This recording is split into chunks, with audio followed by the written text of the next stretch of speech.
What is going on, everybody? I'm Giant Pan Sports. Today, we're going to talk about 5 tight ends the Giants could draft. The tight end group on the team has been gutted this offseason, with Evan Ingram gone to free agency. Thank God. Kyle Rudolph and Caden Smith released for cap space. The Giants have really no viable starters on their roster.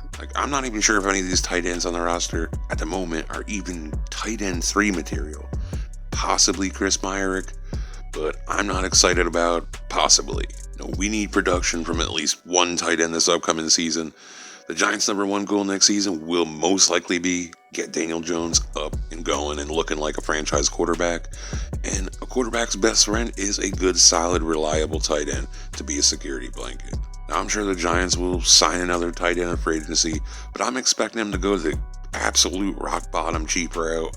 What I want the Giants to do is draft a tight end in the first 3-4 rounds, and I think they will. Now, I'm not even opposed to using the 36th pick if they have a good enough grade on one of these players.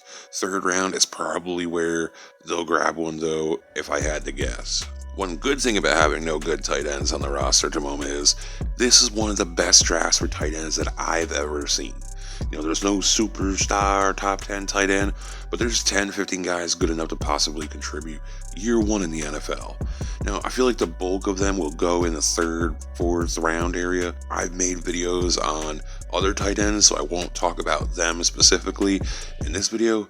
But if you're really interested in these guys, I have a prospect profile video exclusively on Jeremy Ruckert from Ohio State, so you might want to check that out after this video. Also, one of my mock drafts, I talk about Jelani Woods, who is a freak athlete for his size. I just love that kid. If you enjoy, film or highlights, go check out Jelani Woods. He is excellent. But let's get into it. The first tight end I think the Giants should be very interested in is Jalen Wydermyer. This is a big, strong kid. He moves really well. He has been productive from the first day he stepped on the field in college. He led the team in tight ends his freshman season. I believe the past 2 seasons he's been named second team All SEC. And last year he was a finalist for the John Mackey Award. The award is for the best tight end in the country. Now, I chose Jalen Wydermyer because I view him as a complete scheme fit in Brian Daboll's system. Daboll wants to spread the field out, and that is perfect for Wydermyer. You can line him up all over the field. He regularly lines up in the slot, and he produces out there. So, you can even line him up on the outside, down near the end zone. He's got 33-inch arms, and he's 6'5". So this guy has a massive catch radius. He'll be a weapon on deep shots in the red zone. He hand catches the ball, and he'll jump, up and pluck the ball out of the air at its highest point. At the moment, he's a pure receiving tight end. His blocking has been hot and cold, leaning more towards cold. He's not the type of blocker that's going to move bodies in the run game. Now, I think he can develop into at least an average blocker. He's got the size, really good size. So obviously over time, he'll get stronger. He plays too high in the run game. He's got to work on keeping his pad level lower. His hand placement is iffy. But I did see quite a few nice pass blocking plays on film, and he definitely is a willing blocker. I will say that for him. Now, I saw drops on tape, but they were kind of drops where he's looking upfield before looking in the pass. I actually like his hands. He's a natural pass catcher. Just look for yourself on the highlights. You'll see it. He's not a twitchy, insane burst type of player. He's a build-up speed guy.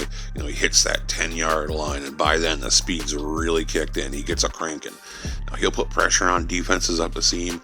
I've seen people say he can't beat man coverage, but that's kind of ridiculous. He might not separate much early in his routes, but when he gets to the top of his routes, he's a handful to deal with. He has great body control, change of direction, on top of the great deep speed, which allows him to run a full route tree. This is just a tough, competitive kid that goes 100 miles per hour every play. He'll jump over you, he'll outrun you, and when he gets in the open field, he finds little lanes and takes angles that gain extra yards. People say he's not a good route runner. I don't know where some people come up with this shit. I actually think he's a solid to very good route runner. If the Giants can snag Wydermyer in the 3rd, that would be a huge win for him. He'd be a great weapon for Daniel Jones. The second tight end the Giants should be keeping an eye out for is Jake Ferguson. He's a solid all-around tight end. Now, Ferguson is probably more of an inline tight end, but Wisconsin did move him all around, use him in all kinds of different formations. This is a guy who's constantly just gotten bigger and stronger every season in college, and he's really improved his game. That's always a nice thing to see. That just makes you feel a little bit better that maybe he'll just continue to progress in the NFL. And I do think that Ferguson can be a contributor day one in the league. He has been a steady Eddie for Wisconsin. He's just been productive, pure and simple. And Wisconsin is a run-first offense, so he doesn't get the targets that he really deserves. He's also really shined down the red zone and on play-action passes. I like how he worked the middle of the field. He regularly did great with contested passes. He gets open for the quarterback. He's been a security blanket. You don't have to throw him a perfect pass either. Obviously, he's a big guy, 6'5", 250. So he's another guy who's got just a huge catch radius. He'll snag high throws. He'll snag them one-handed ridiculous catches. And again, I can't say enough about how dangerous he could be down in the red zone. I think he could be great in the NFL on third downs. He will move the chains consistently. His route running is okay. It's not bad. He's not the best of this year's group, but it's good. He runs a full route tree, though, so that's a bonus for really any college player. He just gets open regularly, which is the important part here. If he gets with the right quarterback and the right system, he could be a slam dunk pick.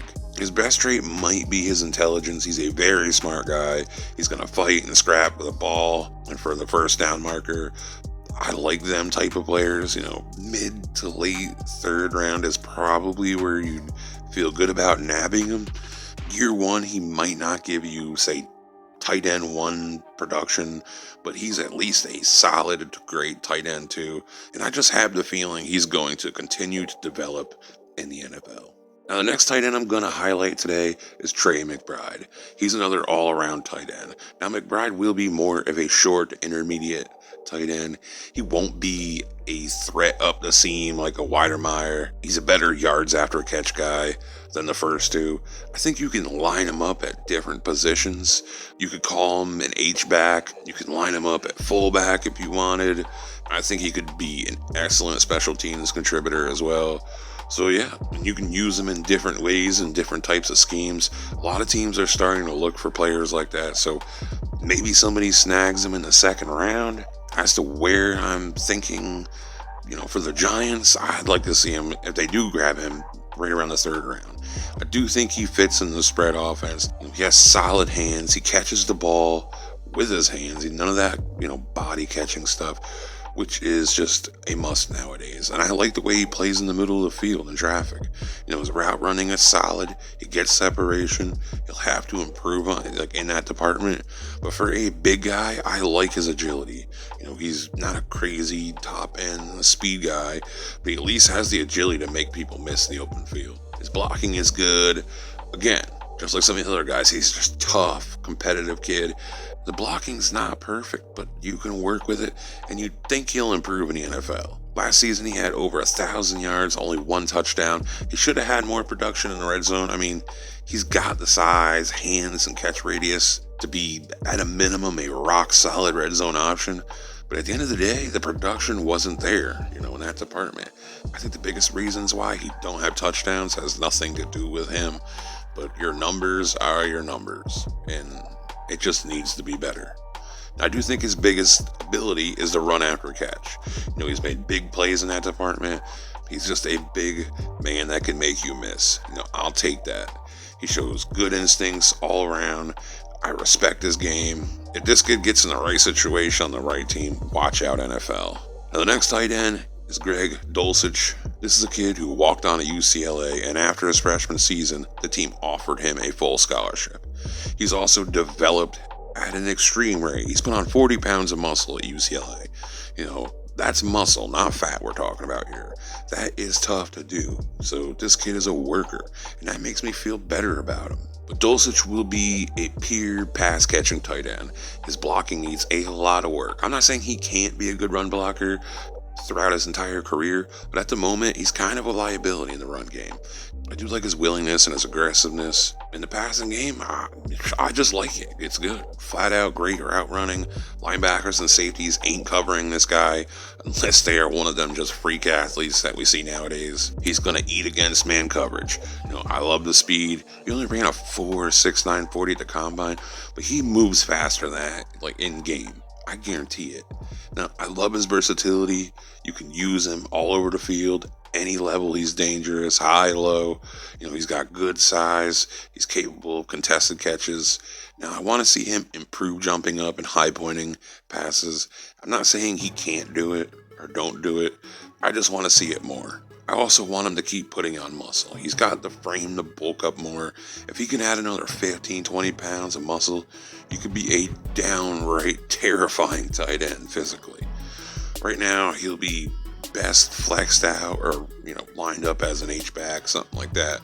But with the extra muscle, you can line him up in line more, get more matchups for him in the passing game. But I do like the way he tracks the ball on deep passes. He'll have no problem with deeper, over-the-shoulder throws. I want to see him doing a better job of sitting down in zone coverage. Repetition will help, but at the moment, it's not up to snuff. But to his credit, he does really well, like off script. If the quarterback buys extra time and starts scrambling, he's got a nose for the first down marker. And his run after catch is excellent. Obviously, because of the speed and route running, I think Greg Dulcich can be a weapon on every level of the field. He'll pressure players running up the seam and yards after the catch. There's solid foundation in place. There's a ton of great NFL tight ends who came into the league with his kind of same profile. Very excited for this player. Now we're on to the final tight end. This video's gone on longer than I wanted, so y'all got your money's worth here if you're still watching. But the last tight end is Charlie Kolar. First off, before I get into strengths and weaknesses, this is a kid with prototype tight end length and size. This dude's almost 6'7" with 35-inch arms. If I'm building my dream tight end, that's the measurables I want right there. He's got the stats to show for it as well. Not elite stats, but pretty damn good. I need more aggression out of him, the run game, but the frame is there to continue and build his body and improve. He won awards for his academics. He was the winner of the William V. Campbell Trophy. That's like the Heisman Trophy for the super intelligent folk. But I think this kid could be a weapon in the red zone. He boxes out defenders. There ain't shit you can really do about it, and his hands are great. He catches everything. I've heard a bunch of people calling him the next Mark Andrews. His route running is adequate. He's good at little things like coming back to the ball. He's made a living running up the seams, really, though. And the crossers, he's done great with them. Just like some of these other guys, you can move them all around. He's fast enough to split out. He's a good enough blocker to play in line. Listen, this kid's got all the tools to be special. If I'm a team sitting in the middle of the second round and I need a tight end, I am heavily considering him. Well, there's not a player in this draft with better hands. Pure and simple. Since 2019, Kolar has a 3% drop rate. Once he gets more aggressive all around, his route running included in that, he's a high ceiling guy. I could see him having a Jimmy Graham-esque career if he lands in the right spot. He's the smartest prospect in the draft, best hands in this draft, elite measurables. What else do I need to say to sell you on him? He shits gold as well, I guess. Well, that's the 5 tight ends I could see the Giants drafting, in the second, third, fourth round. There's a bunch more. I can't go through them all. This is the year of filling up your roster with tight ends. I'm not even opposed to taking 2 tight ends this draft. I might have a couple more exclusive profile videos for some of these guys, but that's it for me today. Let me know who you like out of all these guys on my list, or any other tight end this year's draft. I appreciate you guys for the steady growth of my channel. Please leave a like. It's a huge motivator, and these videos take dozens of hours of scouting. So subscribe if you're new. I don't only do Giants videos. I cover everything in the draft. But thank you all. Stay safe. Curse the snow, damn you. Peace.